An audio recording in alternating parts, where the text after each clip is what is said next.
Okay, so we have two kinds of quadratic equations. At as what I've said, 'di ba, yung yung quadratic equations is yung ax squared plus bx plus c, where a is equivalent to a numerical coefficient, and then x is the variable, and then plus bx. So b is the numerical coefficient, x is the variable, and then plus c, which is a constant lang since it's only a number. Okay, it doesn't have a variable with it. So complete the quadratic equation examples. Okay, so complete quadratic equation. So these are the examples. First is x squared minus 4x plus 1 equals 0. And 3x squared plus 2x minus 1 equals 0. So we also have the what we so called incomplete quadratic equations. Examples. 2x squared plus 9 equals 0 and x squared minus 9x equals 0. 2x squared equals 0 and x squared minus 4 equals 0 and 4x squared minus 8 equals 0 and x squared plus 7 equals 0. 7x. So, the difference lang between the two types of quadratic or kinds of quadratic equation is that Ashley, so yung complete quadratic equation is three terms siya. Okay? Yung incomplete quadratic equations, two terms only. Meaning to say, if FOIL method mo lang siya ng ganon. And then, yung sa x squared minus 4x plus 1 is, if FOIL method mo din siya, pero, dapat, yung constant niya, which is, for example, itong 1, dapat kapag finactor out mo siya is that yung sagot dito, 'di ba? Sagot dito sa constant is magiging for example, 'di ba? Like for example, x squared minus 6 I mean x squared plus 6x um 12 2 and 6 uh si- x squared minus um 6x plus x plus 9. Okay, so yan. X squared plus 6x plus 9. So, bali yung 9, pag tinimes mo siya, di ba 3 times 3, 9. So, pag pinlas mo, yung sagot is magiging 6, yung nasa gitna. Wherein, parang ganito siya. Yung idea niya is, yung nasa constant is 9, right? So, yung 9 na yon, ibig sabihin, pag inad yung 3 and 3 equals 9. Pero, I know, if pag multiply pala, pag minultiply yung 3 and 3 equals 9, right? Ibig sabihin, dito, sa constant is product. So, product of multiplication process. So, bali, 3 times 3 is 9, right? Tapos, dito naman sa gitna, which is for example, yung dito nasa second term is 6x, positive 6x. So, 3 plus 3 equals 6. So, bali, pag minultiply, dapat sagot is yung nasa constant. Kapag naman, ah, kapag naman pinag-add, dapat yung sagot niya is yung nasa gitna or nasa second term. Naintindihan? Ashley? Apa, apa. Okay, sige. So, yan yung parang pinaka-strategy, no? To know the difference between complete quadratic, di ba? Equation and incomplete quadratic equation also. Di ba? So, sa complete quadratic equation, same lang na ifo-foil mo siya, pero ano na siya, parang more on um, two terms lang talaga siya. Unlike sa complete three. Okay. So later on, we will have our activity para ma-practice yung mo, yung iyong thinking abilities sa na to topic. So which of these are quadratic equations? So 5x equals 0. So x minus 1 half equals 0. So x squared minus 2x equals 0. So here, and then ito, yung 3x squared minus 5 equals 0. 2 plus 3x equals 0. 2x squared minus 5x plus 1 equals 0. So here, sa itong three terms na to, hindi din siya quadratic equation since yung, di ba, yung factors ng 1 is 1 and 1 lang. Pag pinag-add, hindi siya equal to negative 5x, di ba? And then, dito sa 5x equals 0, hindi siya quadratic equation. Kasi hindi siya perfect square and hindi din siya incomplete kasi one term lang siya instead of two terms. Tapos, sa x minus 1 half equals 0, it's not a quadratic equation then. Okay? Kasi, dito sa first term niya is wala siyang coefficient or numerical coefficient or number. Variable na agad. And then yung pangalawa niya is fraction. Sa x squared minus 2x, this one is a quadratic equation. Kasi pwede mo siya masabi na x plus 2x, x minus, x plus 2, x minus 1. Pwedeng ganon. Dito sa 2 plus 3x, hindi rin siya pwede. Alright? So, and then, kasi, two terms nga siya, pero yung factors, 'di ba? 'Di ba yung 2, ano siya, prime number siya eh. Kahit even number siya, prime number siya. Kasi yung factors lang niya, 2 and 1. So, 1 and itself lang. Yung 3x naman, ano naman siya, odd number. 'Di ba? Prime number pa rin. Yung 3x squared minus 5, hindi din kasi yung first term niya, tama, 3x squared ang ax squared, di ba yung ano natin, minus 5x, ay, minus bx or ax squared plus bx plus c. So, tama, yung first term niya, 3x squared. Pero yung pangalawa, di ba, Ashley, negative 5 lang. So, dapat negative 5x, tas may constant pa na number lang ang dulo. Alright? Naintindihan, be? Ashley? Po? Naintindihan naman yung explanation? Okay, sige. Next natin is, yan. So, let us see kung how can we distinguish quadratic equations from not quadratic equations. Okay, wait lang, Ashley. Inom lang tubig.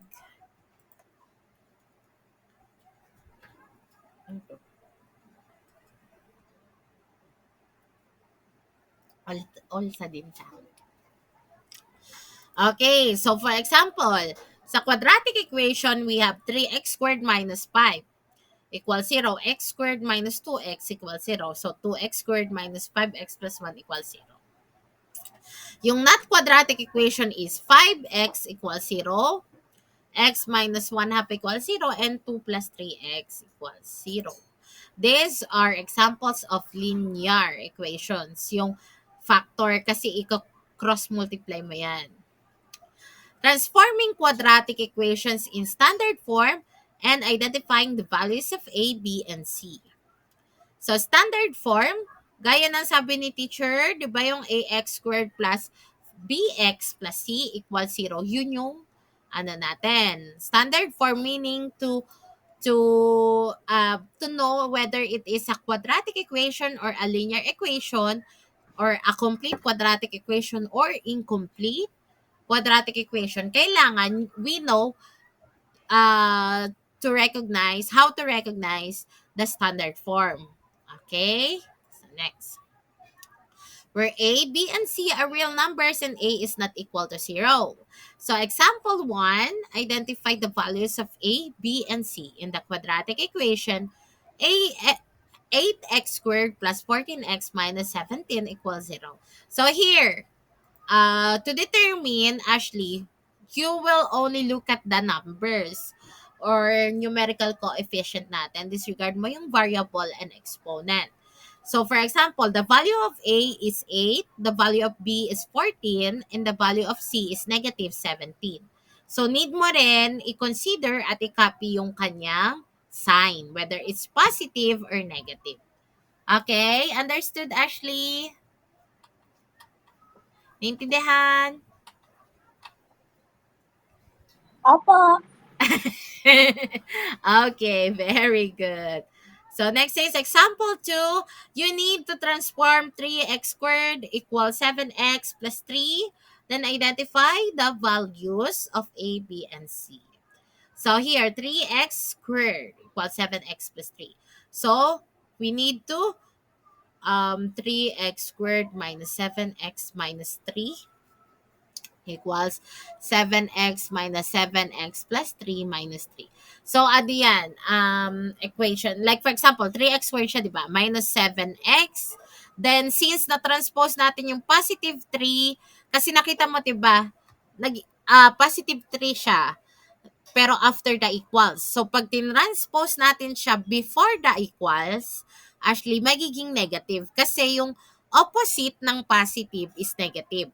Since nilipat natin siya from the right side of the equal sign, nilipat natin to the left side of the equal sign. So, magiging negative 3 equals, so, bring down mo ulit yung 7x. Tapos, para makancel out mo yon minus 7x pa rin. And then, plus 3. Bakit plus 3? Dito natin kinuha 7x plus 3, di ba? Then, minus mo ulit yung 3 para makancel din natin yung 3. So, cancel, cancel. So, 3x squared minus 7x minus 3 equals 0. So, our A is 3. Yung B natin is negative 7. And C is negative 3. Alright. Naintindihan, Ashley? Understood? Opo, ma'am. Okay. O, sige. Next is example 3. Paano kung may presence of parentheses? Diba? So, paano naman yun kapag ganoon? So, here. So, transform 2x, parentheses, x minus 1 equals 7. Then, identify the values of a, b, and c. So, 2x times x minus 1 equals 7.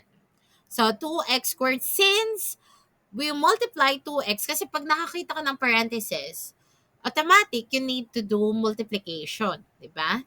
So, 2x times x is 2x squared.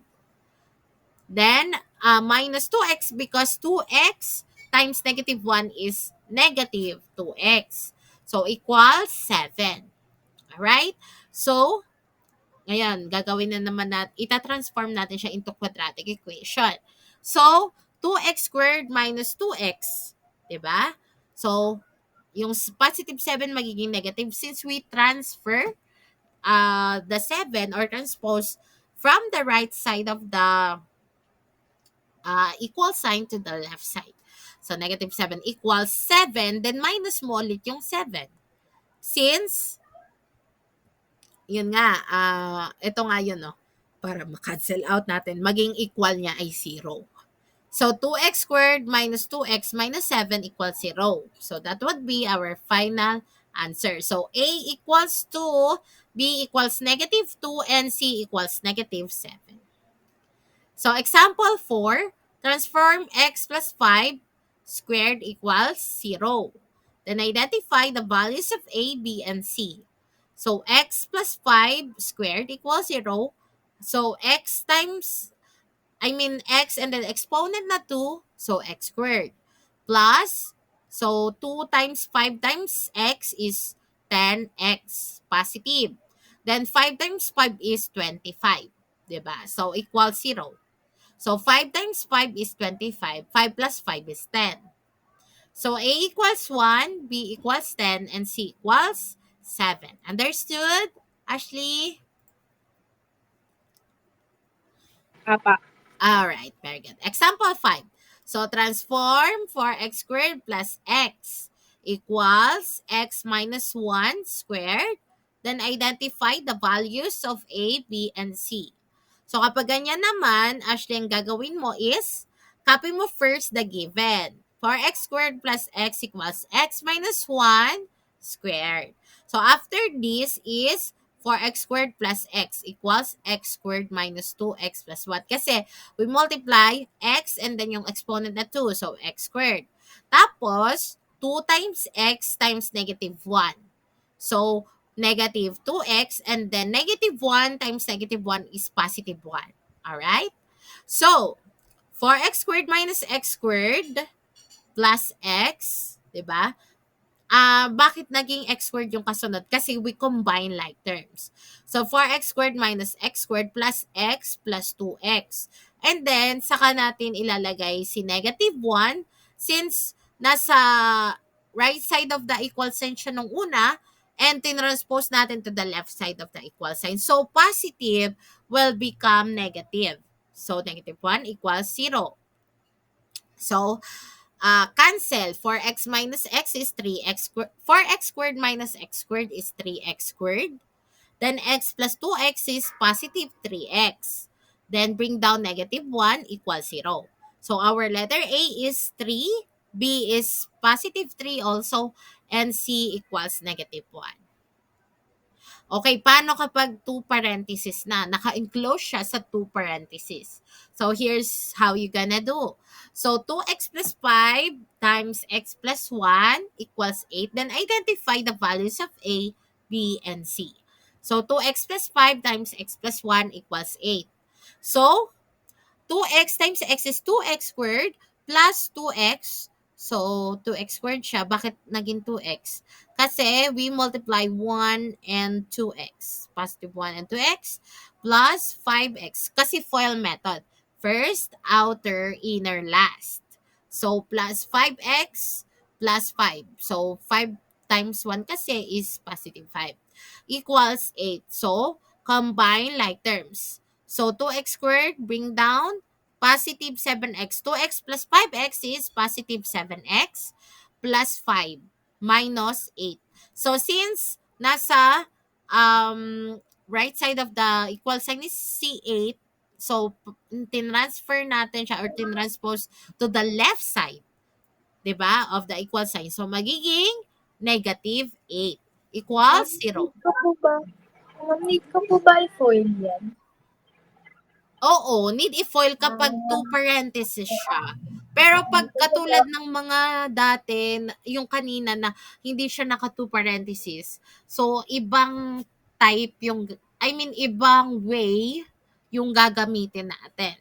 So, and then, 2x squared plus 7x plus 5 na, no? So, minus 8 equals 0. So, ngayon, you combine like terms. So, ang like terms lang dito is 5 and negative 8. So, 5 minus 8. So, magiging negative 3 since ima-minus natin siya regardless of the order. Tapos, mas mataas kasi yung value ni negative 8 kaysa kay positive 5. So, bali, yun yung ikakopy natin. So, 2x squared plus 7x minus 3 equals 0. So, Ashley, ano yung letter A natin? Equivalent ng A sa first term. A equals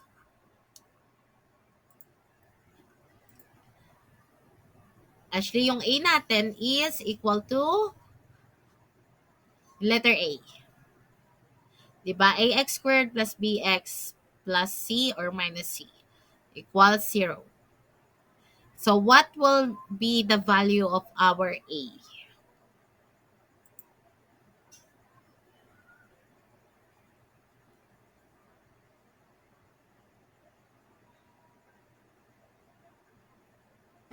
Two x po. Okay, so pag tinanong yung A, yung number lang, Ashley, 2. 2 lang. Okay? How about the B? What is the value? 7 po. Okay, 7. correct. And what is the value of C? Negative 3. Yun. Very good, Ashley. Yan. Okay. Thank you. So now, we will proceed with our activity. So, para magkaroon tayo ng summative assessment. So, pwede mag-request lang ako ng picture dito sa part na dinidiscuss yung lesson, Ashley, para ano ba, may ano ako, proof mapapakita kay mommy mo na nag-study tayo. Alright? Alright. Okay. Ash. Wait nga lang. I-ano ko nga. Saan ba yung pinaka-topic natin? Ito ba? Zip foil to. Ito na. Oh.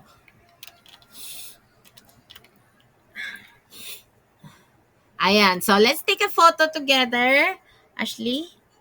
1, 2, 3. Smile.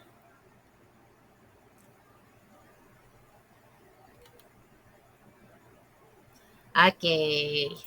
So, yon, activity na tayo sa quadratic equations. Quadratic equations. Alright.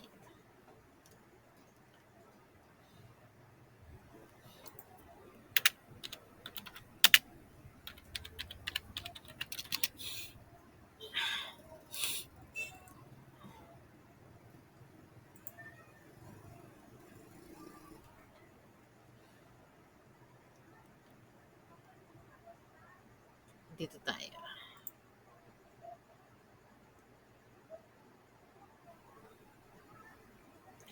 Maybe my love won't come back someday.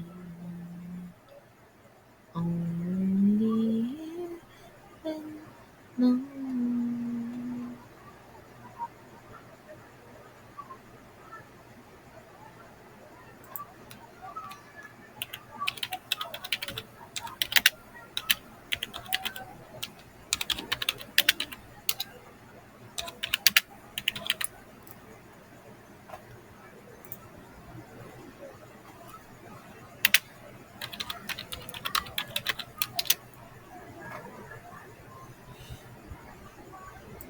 Okay.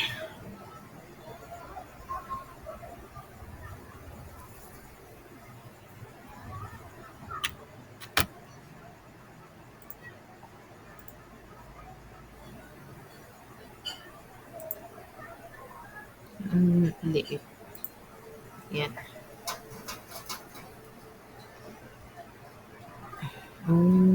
This one. Wait lang, Ashley. Send ko sa messenger. Maybe my love will come back.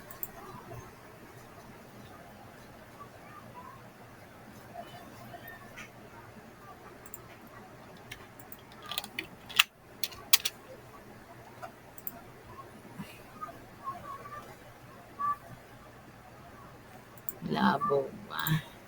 No.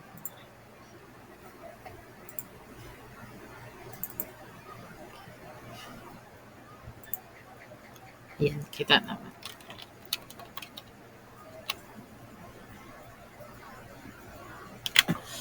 Wait lang, Ashley, malabo siya. Try ko siya i-download na lang. Ano ba to? I-zoom ko na nga. Ayun, nasuzoom. 1 to 4. Yeah, this one. 1 to 4. Tapos, only heaven knows. Maybe my heart's become to only heaven knows. Okay, Ashley, I've sent to you the activity. So, 1 to 8 only lang. So, gagawin mo is, isosolve mo yung quadratic equation na yan, using quadratic formula, and you will tell me what is letter A, what is letter B, and C. Alright? Okay po. Okay. Ma'am, ano nga po ulit yung instruction? Bali, you will solve the following using quadratic Oh, formula, 'di ba? Yung sa quadratic equation. Tapos, letter A, you identify B and then the C. Okay. okay So, po. gaya ng sabi ko, yung nasa dulo, Ashley is, 'di ba? Ano siya, product, no? Product siya, answer to multiplication. Nasa gitna, answer siya ng addition. So, sum naman yung nasa gitna. Alright? Okay pa. Okay. Parang nag-iba na yung boses mo, Ashley. Dalaga ka na siguro, ano? Kaysa nung huli tayo nagkaroon ng session dun sa dati kong ano, work, no? Anong grade ka nga no nung naturuan kita? 7 ba? Grade 7 ata ikaw nun eh. Grade 9 ka na ngayon, ano? Okay.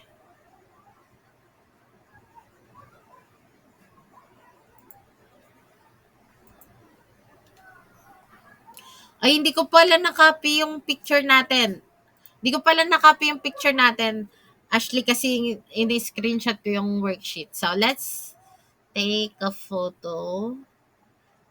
One more time. Hindi ko siya na-save. Para isend ko kay mami mo. Ashley?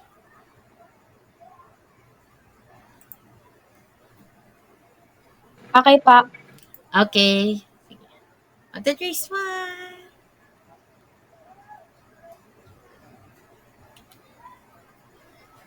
Yan. Ayan. Sige, isa pa. Hindi ko na abutan yung pagbukas. 1, 2, 3, smile. Ayan. Okay. Sige, Ashley. So, pag hindi natapos, assignment na lang natin. Pero, ang meeting natin is sa ano pa, Friday.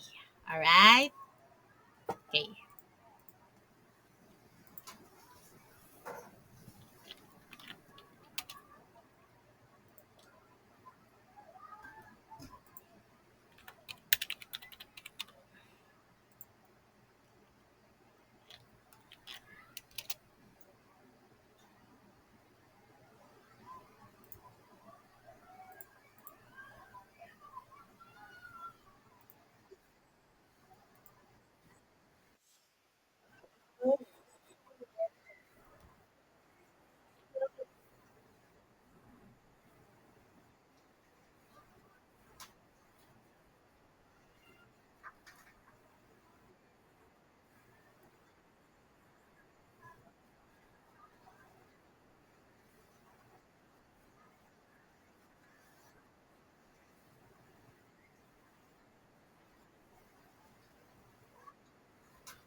Kita dyan.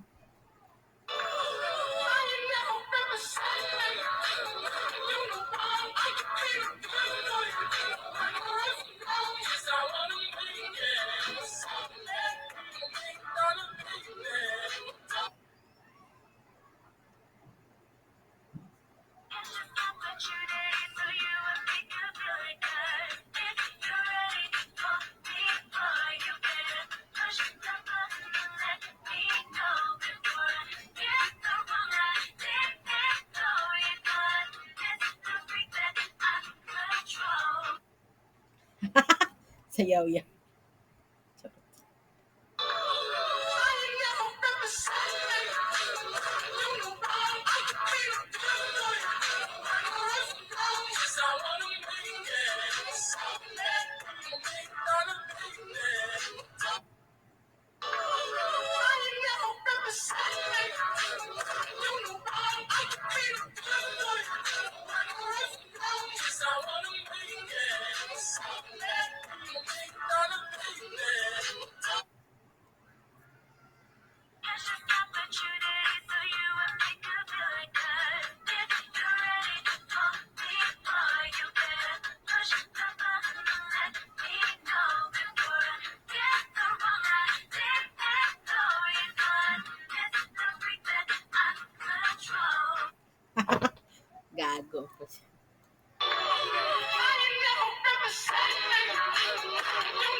Sana all.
Charot.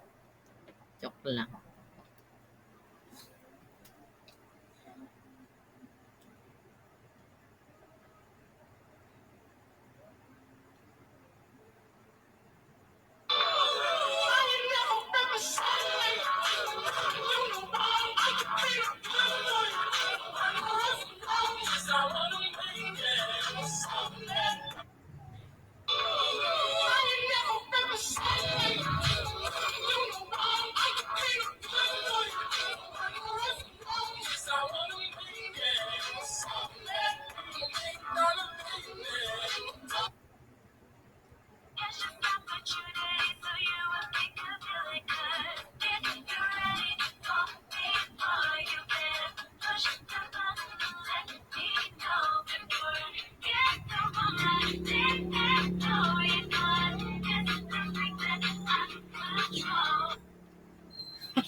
Charot.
Mama? Mama, are you there? Mama! Wanna hugs me? I have a class. Mathematics to to Ashley.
Okay, Ashley. So it's almost time. Do you have any questions? So I believe that this would be your assignment na lang.